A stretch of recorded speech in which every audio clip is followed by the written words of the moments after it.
Hello प्यारे साथियों, नमस्कार। सभी को गुड इवनिंग। हमारे साथ जुड़ जाएंगे फटाफट। और बच्चों, आज हम लोग क्या पढ़ने वाले हैं? बाबू, आज हम लोग पढ़ेंगे हिंदी व्याकरण। तो आप सब बोलिएगा, सर हिंदी व्याकरण में आप आज हमें क्या पढ़ाने वाले हैं? तो बाबू, आज हम आपको हिंदी व्याकरण में समास पढ़ाने वाले हैं, ठीक है ना? आज हाँ, समास पढ़ाने वाले हैं। चलिए, तो आज आगाज कीजिएगा एक बेहतरीन क्लास का। और आज का जो क्लास होने वाला बहुत ही खास होगा, ठीक है ना? क्योंकि एग्जाम में डायरेक्ट यहाँ से आपका 5 नंबर का क्वेश्चन आता है, ठीक है ना? जो बच्चे 10th में हैं, 11th में, 12th में, सभी के लिए क्लास बहुत ज्यादा कंफर्टेबल है। जो बच्चे और कॉम्पिटिटिव एग्जाम का भी अगर वो तैयारी करना चाहते हैं तो उनके लिए भी आज का क्लास बहुत ही ज्यादा सफिशियंट है, बहुत ही ज्यादा कारगर साबित होगा, ठीक है ना? तो आइए हमारे साथ जुड़ जाएंगे सभी लोग। सभी को ढेर सारा गुड इवनिंग है, ढेर सारा प्यार है। जुड़िए फटाफट बच्चों। चलिए, बहुत बढ़िया।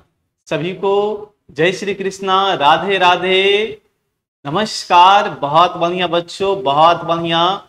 तो आज हम लोग बिल्कुल ट्रिकली सीखेंगे, बेसिक से भी हम आपको बताएंगे, ठीक है ना? कि आपके जाके डायरेक्ट यहाँ घुसे, ठीक है ना? यहाँ से बाहर नहीं निकले। इस तरह से मैं आपको आज क्लास में करवाऊंगा कि डायरेक्ट आपके खोपड़ी में जाएगा, ठीक है ना? कहाँ जाएगा बच्चों? खोपड़ी में जाएगा, ठीक है? तो चलिए थोड़ा सा आप लोग आराम से एकदम क्लास कीजिए, ठीक है ना? एकदम फ्री होके कीजिए, माइंड फ्री होके। लेकिन मानिएगा बहुत मजा आएगा, ठीक है ना? चलिए बच्चों, लेट्स नाउ स्टार्ट करते हैं, ठीक है ना?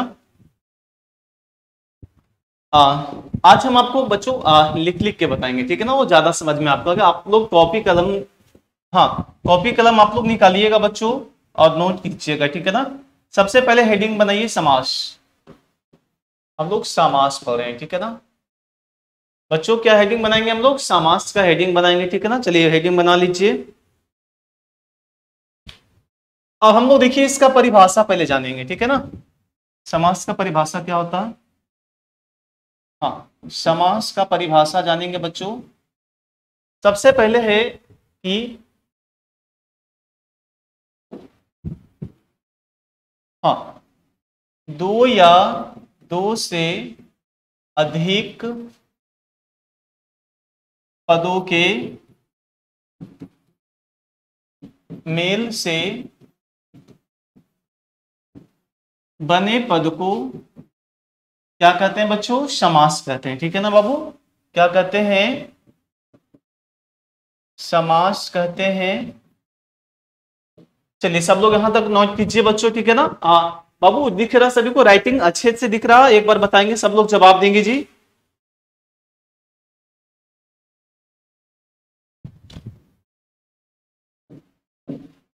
उदाहरण में लिखिएगा।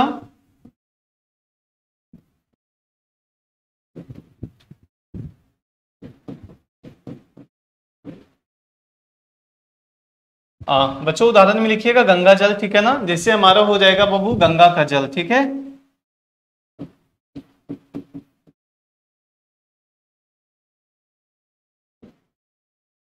चलिए इतना नोट कर लीजिए सब लोग पहले, ठीक है ना? ठीक है, हाँ, बहुत बढ़िया। देखिए गंगा का जल क्या है? सबसे पहले एक बात आप हम लोग हमें बताएंगे। गंगा का जल जो है बच्चों, हाँ, अनंत है बाबू, ठीक है ना? क्या है? अनंत है, इसका अंत नहीं है, ठीक है ना? क्या है? इसका अंत नहीं है, हम इसका अंत नहीं कर सकते हैं, ठीक है ना? क्लियर है? समझ में आया सभी को? चलिए आई होप अच्छे से समझ में आ गया होगा आप सबको, ठीक है ना? पहले नोट कर लीजिए इतना, ठीक है बच्चों? आप देखिएगा बाबू, अब हम लोग देखिए क्या देखेंगे। अब है कि समास को कितने वर्गों में बांटा गया है, ठीक है ना? सबसे पहले देखेंगे समास के कितने भेद हैं।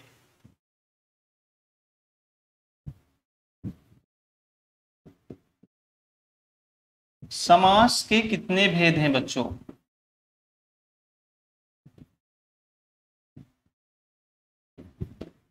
चलिए नोट कीजिएगा, हेडिंग बनाइएगा, समास के कितने भेद हैं, ठीक है?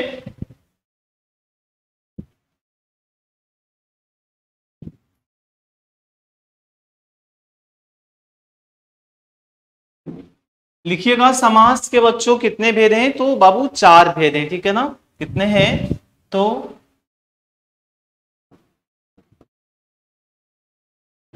समास के 4 भेद हैं। आपसे पूछेगा कौन कौन भेद है भाई?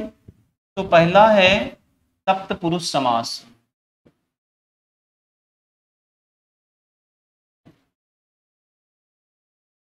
दूसरा है बच्चों कर्मधारय समास,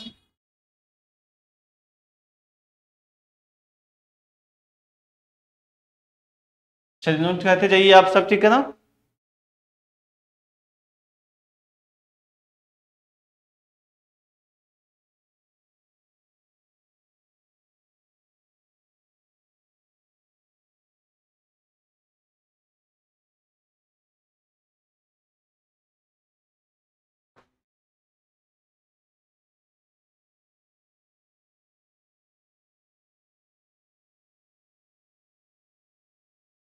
एक हमारा है बाबू अव्ययी भाव समास, ठीक है ना।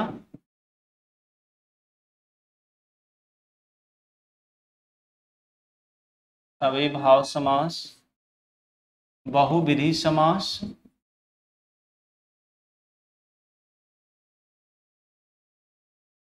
बहुव्रीहि समास नोट करते जाइएगा।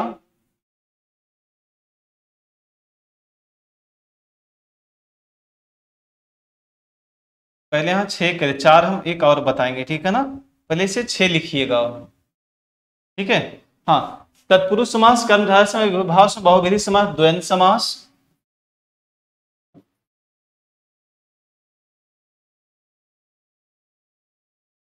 छठा हमारा हो जाएगा बाबू द्विगु समास, ठीक है ना। 4 भी है, 4 वाला भी बता देंगे आज, ठीक है ना। पहले 6 वाला सीख लीजिए, ओके। हाँ बच्चों, पहले 6 वाला सीख लीजिए आराम से, उसके बाद हम 4 वाला बताएंगे, ठीक है ना। क्योंकि ये चीजें ज्यादा एग्जाम में पूछता है, ठीक है ना। ये जो चीजें है एग्जाम में बाबू ज्यादा आपका आता है, डायरेक्ट एग्जाम में आता है।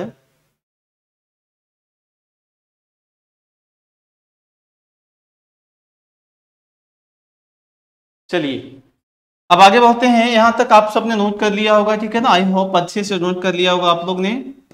अब देखिएगा, सबसे पहले तत्पुरुष समास किसे कहते हैं, ठीक है ना। पहला हमारा क्या है,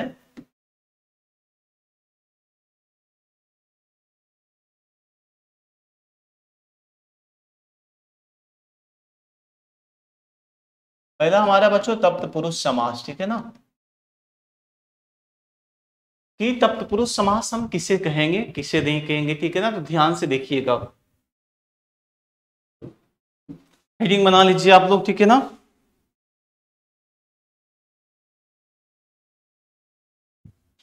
लिखिएगा, जिस समास में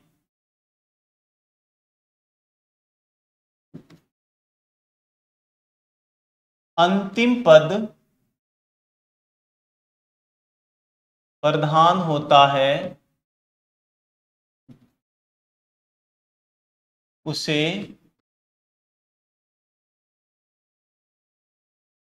तत्पुरुष समास कहते हैं, ठीक है ना। क्लियर है? यहां तक सब लोग नोट कर लीजिएगा, ठीक है ना। हाँ बच्चों, यहां तक आप सब नोट कर लीजिए, ध्यान से बिल्कुल नोट कीजिएगा, ठीक है ना। कोई दिक्कत परेशानी नहीं होनी चाहिए।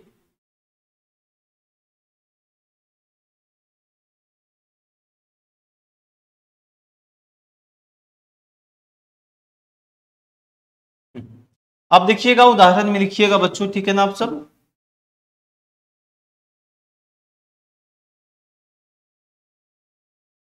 उदाहरण में लिखिएगा दानवीर, ठीक है ना।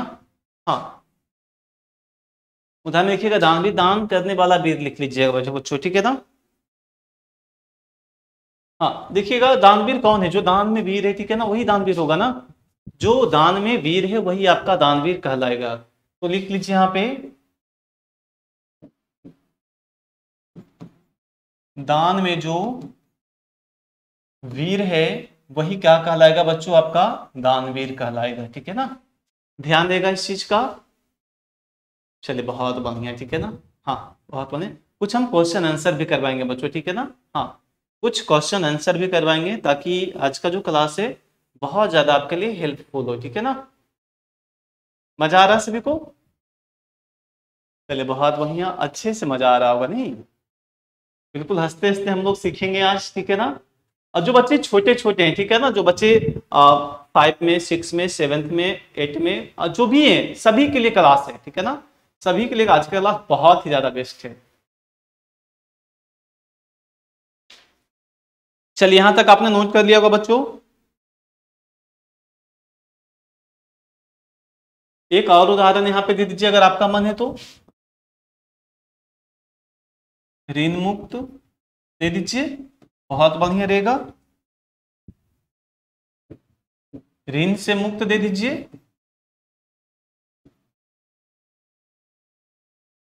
ऋण से जो मुक्त है वही ऋण मुक्त हो गया, बस, ठीक है ना।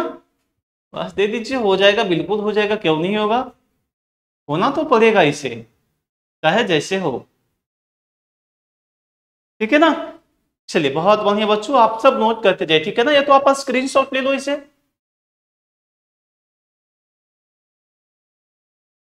हाँ स्क्रीनशॉट ले लो ना, बहुत ज्यादा बेस्ट रहेगा आपके लिए, ठीक है ना। चीजें देखिए समझने से होता है, ठीक है ना।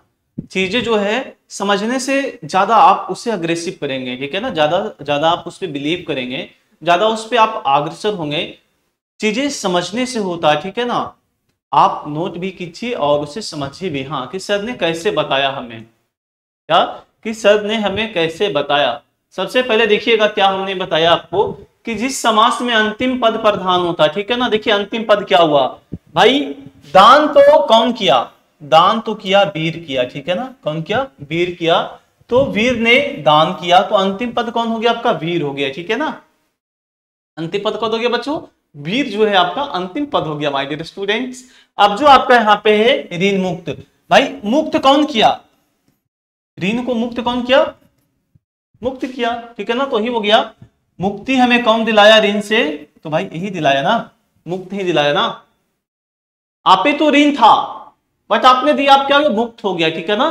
तो प्रधान कौन हो गया, यहाँ पे सबसे बड़ा प्रधान यही हुआ, सबसे बड़ा ज्यादा वैल्यू किसका है, मुक्त का है, ठीक है ना।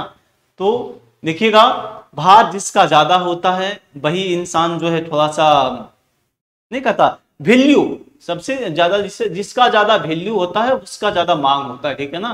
तो भाई इसका वैल्यू ज्यादा है, ठीक है ना, इसका वैल्यू बहुत कम है, ठीक है ना। इसे लोग हीन भावना से देखते हैं, इसे क्या देखते हैं लोग, इसे हीन भावना से देखते हैं। और इसे कैसे देखते हैं, तो इसे भाई एकदम नजर उठा के देखते हैं, नहीं, हाँ कुछ तो है क्या। यहां तक तो भाई समझ में आ गया होगा नहीं, हमें जितना तक मालूम है कि आप सब यहां तक समझ गए होंगे। आगे बढ़ जाए, चलिए आगे बढ़ जाते हैं, ठीक है। दूसरा जो हमारा देखिएगा, हम परिभाषा आपको बताएंगे, कर्मधारय समास का बताएंगे, ठीक है ना।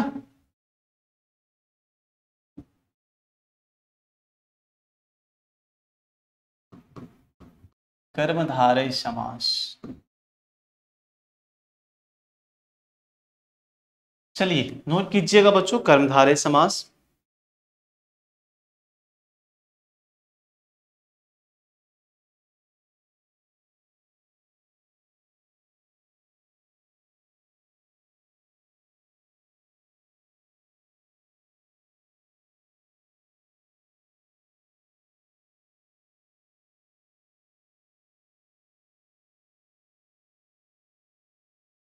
सीधा सीधा लिखिएगा,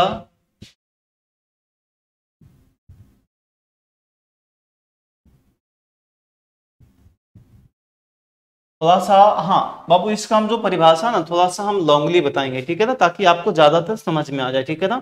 तो आप सब लिखिएगा, जिस तत्पुरुष समास वाले शब्द के पहले, जिस तत्पुरुष समास,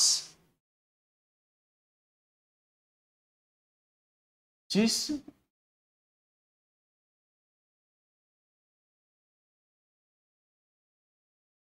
तत्पुरुष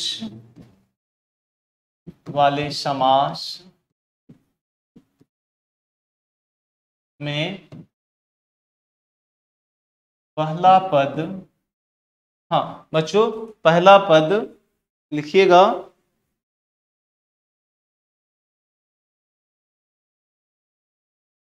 और दूसरे पद में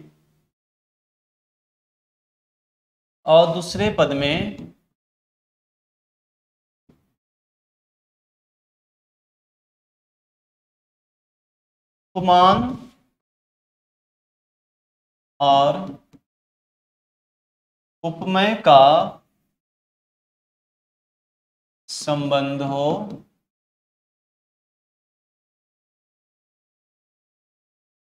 उसे कर्मधारय समास कहेंगे।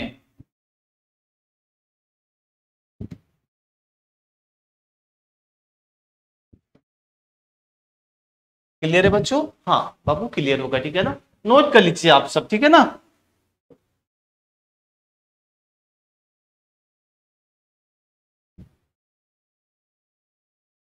उदाहरण में लिखिएगा।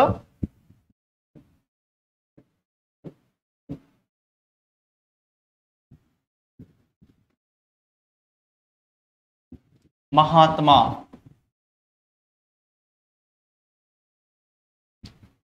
तो महात्मा का क्या हो जाएगा, एक शब्द में बताइएगा। महान है जो आत्मा, ठीक है ना। महान है जो आत्मा, वही महात्मा हो जाएंगे, ठीक है ना। तो लिखिएगा यहाँ पे, महान है जो आत्मा,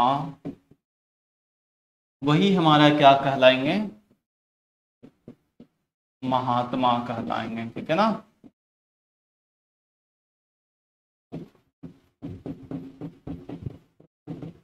क्या कहलाएंगे बच्चों? तो महात्मा कहलाएंगे, ठीक है ना। That is final. ओके, हाँ दैट इज फाइनल होगा, नहीं। चलिए नोट कीजिए यहां तक। देखिए इससे हम ऐसे भी लिख सकते हैं, ठीक है ना। इस पर कर्ता का फल कर्मफल पड़े, वही हमारा कर्मधारय समास भी होता है, ठीक है ना। तो देखिए वो पुरानी चीजें, ठीक है ना, वो आपको समझ में नहीं आएगा, क्योंकि देखिए यहाँ पे जो है क्या कह रहा है, उपमान और उपमेय का संबंध जो है बाबू, ठीक है ना, वही हमारा क्या कहलाता है, तो हमारा कर्मधारय समास। से देखिएगा यहाँ पे महान है, क्या है, महान है आत्मा, ठीक है ना। शब्द हमारा एक ही है, ठीक है ना, शब्द हमारा कौन है, महात्मा है। लेकिन इसमें देखिएगा महान भी वही है जिनके पास आत्मा होता है, ठीक है ना। जिनके पास आत्मा होता वही महान होते हैं। तो चीजें देखिए समझने से होता बच्चों, ठीक है ना। चीजें आप इसे समझिए, गौर कीजिए यहाँ पे कि जो महान है वही हमारा आत्मा है, ठीक है ना। जो महान है वही हमारा आत्मा यहाँ पे है। तो ये चीजें हमें याद रखना चाहिए कि जो व्यक्ति महान होते, ठीक है ना, उनकी आत्मा भी महान होती, ठीक है ना। चलिए क्लियर है यहां तक? चलिए बहुत बढ़िया बच्चों, नोट कीजिएगा।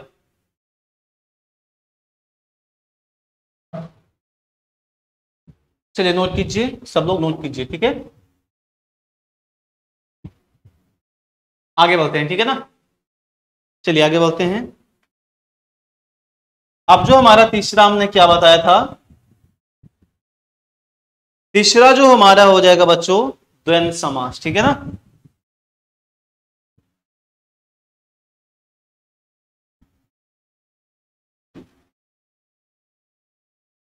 द्वंद्व समास के बारे में जानेंगे, ठीक है।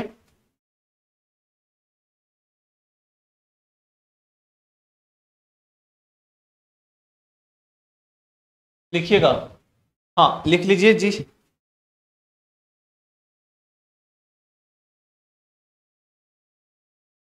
सिंपल सा इसका लिखिएगा, ठीक है ना। बिल्कुल सिंपल सा परिभाषा लिखेंगे, जिसमें दोनों पद प्रधान हो, ठीक है ना, दोनों पद प्रधान हो, उसे द्वंद्व समास कहते हैं।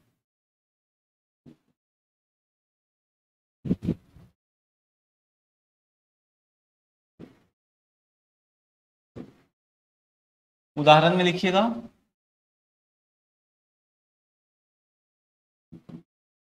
लोटा डोरी दे दीजिए, ठीक है ना। हाँ लोटा डोरी लिख लीजिए बच्चों।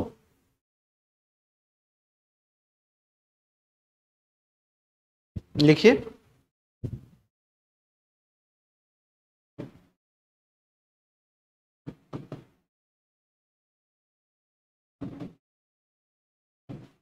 इसमें दोनों महान है, ठीक है ना।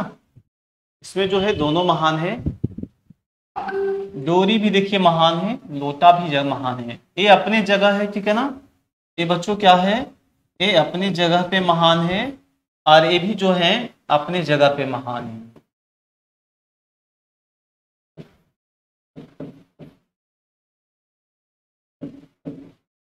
ये भी अपने जगह महान है और ये भी अपनी जगह महान है, ठीक है ना।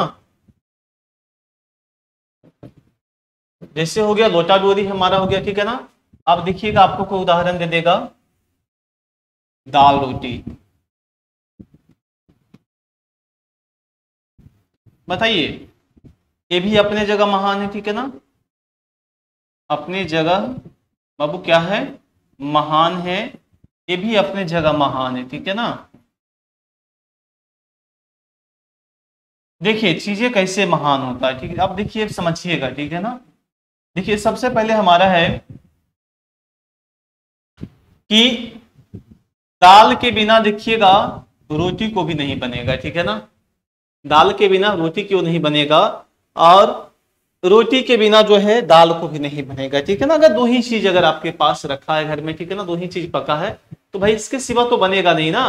तो हमें जो है, अगर हमने रोटी लिया तो हमें दाल भी लेना पड़ेगा, अगर हमने दाल लिया है तो हमें रोटी भी लेना पड़ेगा, ठीक है ना। तो चीजें जो है हमारा क्या हो जाएगा, यहाँ पे द्वंद्व समास हो जाएगा, क्योंकि यहाँ पे दो है, ठीक है ना। जरूरत लेकिन दोनों चीज है, लेकिन यहाँ पे दो चीजें हैं। इसे देखिएगा एक ही में दिया रहेगा आपको वैसे दाल रोटी, तो वैसे ही आप समझ जाना कि यहाँ पे दो है, दाल और रोटी है, ठीक है ना। तो आपका क्या हो जाएगा, एकदम सिंपल सा फंडा है, आप उसे तुरंत कहेंगे द्वंद्व समास कहेंगे बच्चों, ठीक है ना। हाँ बाबू क्या कहेंगे, उसे आप तुरंत एकदम बेझिझक, किसी से कोई रोकना टोकना नहीं, बिल्कुल आगे बढ़ेंगे, ठीक है ना। कहेंगे भैया ये हमारा द्वंद्व समास है, ठीक है ना। क्या है ये जो हमारा है द्वंद्व समास है, भाई हमारा पड़ोसी है, ठीक है ना। क्या है, हमारा पड़ोसी हमारा अपना है जी। आप क्यों इसे हमारे पास ले जा रहे हो, ये हमारा अपना है, ये हमें सौंप दो, ठीक है। तो चीजें हैं देखिए समझने से होता है बाबू, ठीक है ना। चीजें क्या होता है, समझने से होता है, चीजें जानने से होती है, चीजें परखने से होती है, ठीक है ना। कि हमें कौन सी चीजें कहाँ लगाना चाहिए और कौन सी चीजें हमें नहीं लगाना चाहिए, ठीक है ना। तो जो चीजें लगाना चाहिए वही चीजें आप लगाओ, सक्सेसफुल हो जाओगे, ठीक है ना। कहा गया है जिंदगी ऐसे जियो, जिंदगी ऐसे जियो कि महान बन जाए, ठीक है ना। जिंदगी ऐसे जियो कि एक, हाँ एक महान, सॉरी, जिंदगी ऐसे जियो कि एक पहचान बन जाए, जिंदगी ऐसे जियो कि एक पहचान बन जाए, हर कदम ऐसा चलो कि एक निशान बन जाए, हर कदम वैसे चलो कि एक निशान बन जाए। अरे डरने वालों की जिंदगी में कुछ भी नहीं मिलता है, डरने वालों की जिंदगी में कुछ भी नहीं मिलता है, लड़ने वालों की कदमों में जहान होती है बच्चों, ठीक है ना। तो आप लड़ना सीखो, ठीक है ना, लड़ना आप सीखिए। भाई दुनिया आपके कदम चूमेगी, ठीक है ना, दुनिया आपके कदमों में होगी, बस आप लड़ना तो सीखिए पहले कि किस प्रकार से लड़ा जाता है, नहीं कि घर में गए झुट्टम झुट्टी करने लगे, नहीं, वो चीजें नहीं होना चाहिए। आप एक शक्तिशाली योद्धा हो, तो योद्धा को क्या चाहिए, तो भाई योद्धा के लिए मैदान है, ठीक है ना। आप मैदान जाओ, भाई ये आपके लिए क्या है, आपका शस्त्र क्या है, आपका अस्त्र क्या है। आपका जो शस्त्र है वो आपके पीछे है, और आपका अस्त्र क्या है, वो आपके हाथ में, ठीक है ना। आप इसे जैसे इस्तेमाल करोगे वैसे ही प्रहार करेगा।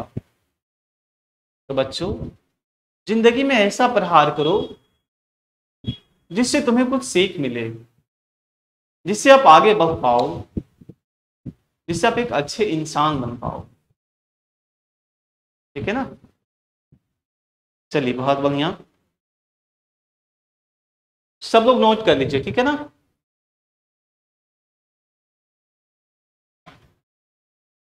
आगे बढ़ते हैं, ठीक है ना। ये हमारा तीसरा परिभाषा था, नहीं। तो आप लोग देखिएगा चौथा चलेंगे, ठीक है ना। चौथा हमारा क्या हो जाएगा, द्विगु समास हो जाएगा। बहुत बढ़िया, नहीं।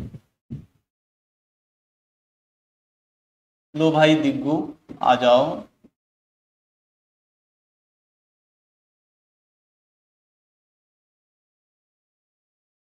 आ गया जी आपका पड़ोसी, ठीक है ना।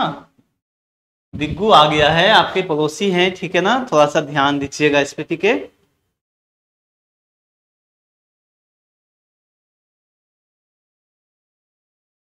चलिए हाँ, नोट कीजिएगा। वह लिखिएगा, वह कर्मधारय समास, वह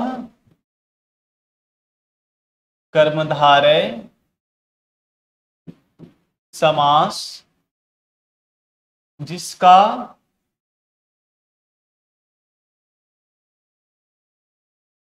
पहला पद संख्यावाचक हो,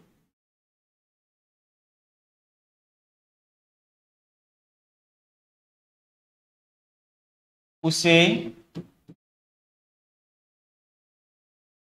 द्विगु समास कहते हैं। बाबू क्लियर है? आई होप क्लियर होगा नहीं। उदाहरण में लिखना, ठीक है ना। लो उदाहरण लिखो।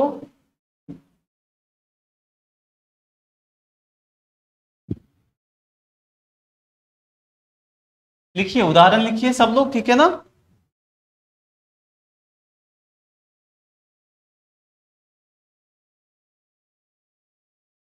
लिखो।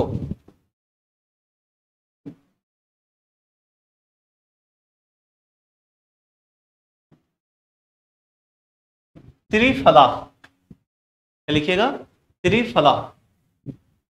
लिखिए यहां पे तीन फलों का समाहार।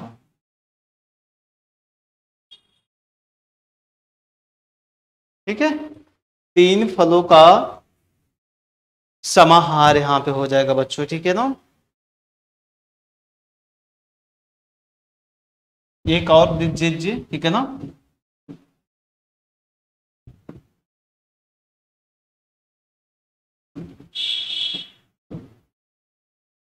पंचवटी,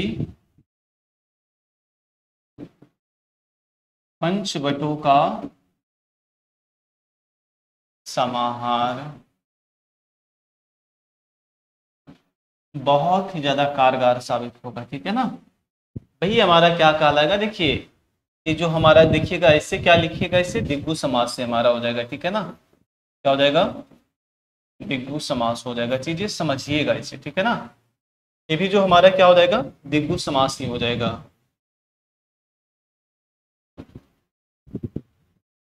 तो बाबू देखिए, चीजें समझने से होती है, ठीक है ना।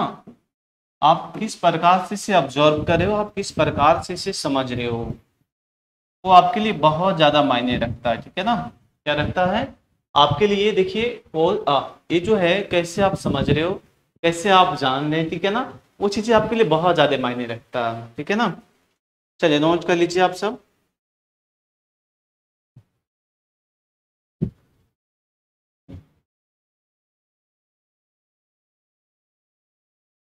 अच्छे से नोट कर लीजिएगा, ठीक है। हमें लग रहा है कि आपको समझ में आ गया होगा, नहीं समझ में आया सभी को? एक बार बताएंगे सब लोग, हाथ उठा कर जवाब दो तो जरा। समझ में आया सभी को? हाँ, देखिए एक जरूरी सूचना है बच्चों, आप सब देखिएगा, ठीक है ना। आप सबके फायदे के लिए है, बिल्कुल बहुत ज्यादा जरूरी सूचना, ठीक है ना। विशेष सूचना है।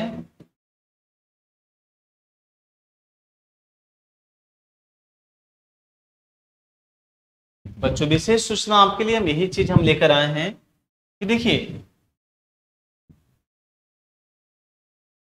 आप सबका फाइनल एग्जाम है, ठीक है ना। क्या है? फाइनल एग्जाम है, इस बार होगा, ठीक है। तो आप लोग देखते होंगे कि सर क्या आप नोट्स नहीं देते हैं? आप सब हमसे सवाल कर सकते हैं, क्या सर आप मुझे नोट्स नहीं दे सकते हैं क्या आप नोट्स नहीं देते हैं? तो हम बोलेंगे देते हैं, ठीक है ना। हम क्या बोलेंगे? हम बोलेंगे देते हैं। तो आप सब बोलोगे सर कहाँ मिलेगा, तो हम कहाँ देंगे आपको, व्हाट्सएप पे देंगे, ठीक है ना। चीजें कहाँ देंगे, व्हाट्सएप पे देंगे। बोलिएगा सर कैसे दीजिएगा व्हाट्सएप पे, तो बाबू हम पीडीएफ देंगे, ठीक है ना। क्या देंगे, पीडीएफ देंगे। तो आप हमसे एक सवाल और कीजिएगा, सर कितना लगेगा, नहीं। तो देखिएगा यहाँ पे जो हमारा है ये दो स्ट्रक्चर है बाबू, ठीक है ना। यहाँ हमने दो स्ट्रक्चर दिया है, एक बच्चे साइंस में होते हैं और एक बच्चे आर्ट्स लेते हैं, ठीक है ना। तो ये तभी तो दो स्ट्रीम के लिए हमारे पास उपलब्ध है नोट्स, ठीक है ना, बहुत ही अच्छे तरीके से है। आप ये भी बोल सकते हैं कि सर ये जो हमारा नोट्स रहेगा, ठीक है ना, ये जो हमारा नोट्स रहेगा क्या रहेगा,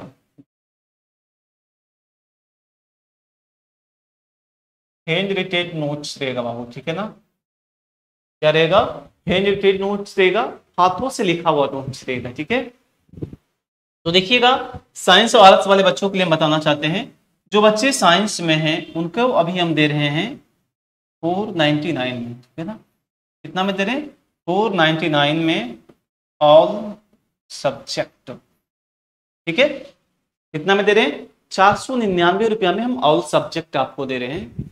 वही अगर ये भी बच्चा हमसे पूछ सकता कि सर आप हमें कितना में दीजिएगा, तो बाबू हम आपको बोलेंगे हम आपको देंगे 399 रुपया में मात्र, ठीक है ना। कितना में दे रहे हैं, हम आपको दे रहे हैं 399 रुपया में दे रहे हैं मात्र एकदम, ठीक है ना, बेझिझक रहो। तो अब बोलिएगा सर हम आपसे कांटेक्ट कैसे करेंगे, हम आपसे कैसे जानकारी ले सकते हैं, तो बाबू जरूर बेशक लीजिए ना, हेल्पलाइन नंबर नोट कीजिए, ठीक है ना बाबू, हेल्पलाइन नंबर नोट कर लीजिए 6200733858। एक नंबर हमारा है 9341547353। ये जो दोनों फोन हैं बाबू, ठीक है ना, आपके लिए हमेशा सदैव तत्पर रहेगा, ठीक है ना। क्या रहेगा, तत्पर रहेगा एकदम, बिल्कुल आपके समक्ष रहेगा। आप जब चाहे कॉल कर सकते हो, जब चाहे जानकारी ले सकते हो। ये नहीं कि आप 12 बजे रात में करोगे तो भाई इंसान का सोने का वक्त होता ना। बिल्कुल एकदम सटीक होके आप हमारे पास जुड़िए एक बार, यकीन मानिएगा बहुत ही ज्यादा बेनिफिट होगा, ठीक है ना। बाकी तो सारा कंटेंट हम आपको यूट्यूब पे फ्री में दे ही रहे हैं, एकदम बेसिक से दे रहे हैं, बिल्कुल एकदम शुरुआत से दे रहे हैं। ये तो बस नोट्स जो है आपको मक्खन हम देंगे, ठीक है ना। जैसे आपने दही देखा, आपने कभी दूध को देखा होगा, ठीक है ना। हम उसे गैस पे जब चढ़ाते हैं तो आधे से 1 घंटा उससे अगर हम गर्म करते हैं तो उसमें मोटा सा छाली पड़ता है, ठीक है ना। वही हमारा क्या होता है, उससे हम आराम से निकाल देते हैं, ठीक है ना, खाने में बड़ा ज्यादा स्वादिष्ट लगता है। तो वही चीजें है कि ये क्या है, मक्खन है, ठीक है ना। क्या है बाबू, मक्खन है। क्या है जी, मक्खन। और जो हम आपको दे रहे हैं, ठीक है ना, वो तो भाई दूध है, सिंपल दूध है। क्या है, सिंपल दूध है, ये आपका छाली है। जब इतना ज्यादा गर्म करते हैं ना तो खोपड़ी से निकलता है, ठीक है ना। खोपड़ी से कहाँ निकलता है, वही बनता है, हैंड रिटेन नोट्स बनता है, ठीक है ना। सारा चीज पढ़ाने के बाद चीजें क्लियर हो गई होगी, ठीक है ना, आप सब समझ गए होंगे। हमें उम्मीद है कि आप सब बहुत ज्यादा समझदार हो, ठीक है ना, अच्छे बच्चे हैं। तो अच्छे बच्चे वैसे भी समझ जाते हैं, ठीक है ना। चलिए बहुत बढ़िया, आप सबने यहां तक समझ गया होगा, ठीक है ना। हमने 4 क्लियर कर दिया, पांचवा देखेंगे, ठीक है ना। चलो भाई देखो जी, पांचवा क्या है, अबेई भाव समास होगा, नहीं, अबेई भाव समास। चलिए नोट कीजिएगा सब लोग, ठीक है ना, अबेई भाव समास का भी नोट कर दो।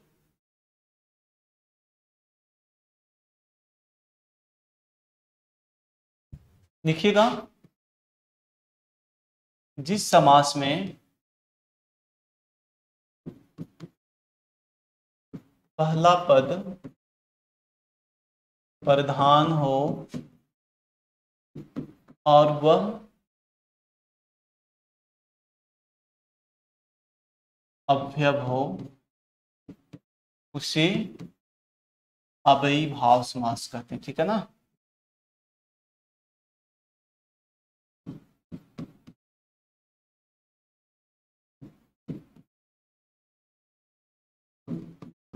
क्लियर है चीजें बच्चों? आई होप क्लियर होगा। नहीं, मजा आ रहा सभी को? बहुत शॉर्ट तरीके से बता रहे हैं हम आपको। देखिए, अब वो देखिएगा उदाहरण में बाबू। ठीक है ना।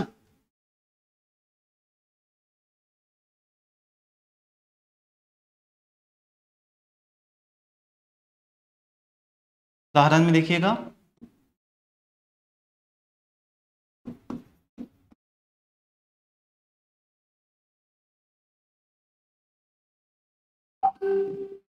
यथाशक्ति।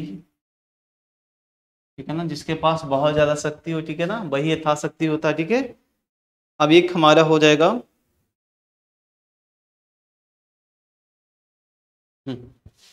देखिए, दूसरा जो हमारा हो जाएगा प्रतिदिन।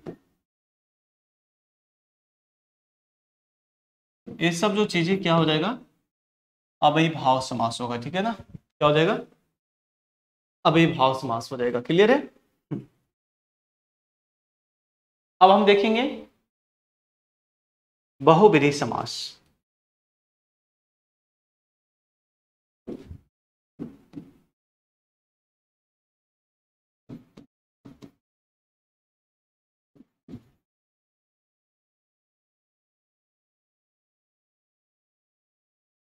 इसका लिखिएगा,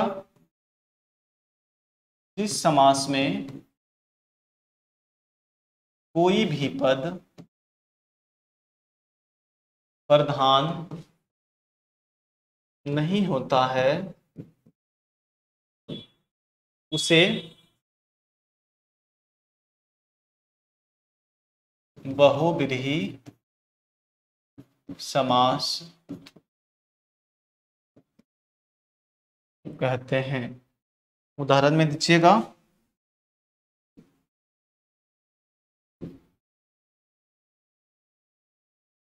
चलिए उदाहरण में लिखिएगा सब लोग। ठीक है ना।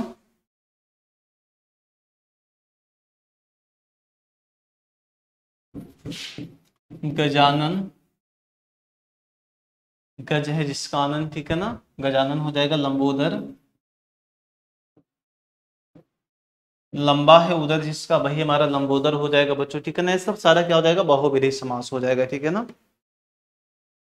चलिए, समझ में आ गया सबको? चलिए, बहुत बढ़िया बच्चों। तो हमने देखिए बहुत कम समय में हमने सारा चीज कवर कर दिया। ठीक है ना। जैसे जितना भी इसका भेद था, समास का 6 भेद था, 6 वो हमने कवर कर लिया। आप सबने भी कवर कर दिया होगा। ठीक है। तो बच्चों, आज क्लास आपको कैसा लगा? अगर मजा मजा आया है, ठीक है ना, अगर अच्छा लगा है बिल्कुल, तो भाई बस शेयर करना। ठीक है ना। ताकि उन बच्चों तक ये वीडियो पहुंच पाए जो बच्चे बहुत ही बेहद ही कमजोर हैं। छोटे छोटे बच्चों तक पहुंचाइए। ठीक है ना। तो आज के लिए बस इतना है बच्चों। हाँ, तो बच्चे हंसते रहना, मुस्कुराते रहना, खेलते रहो, पढ़ते रहो, लिखते रहो, बोलते रहो। ठीक है ना। बाय बाय बच्चों। सभी को जय हिंद। फिर मिलते हैं कल। ठीक है ना।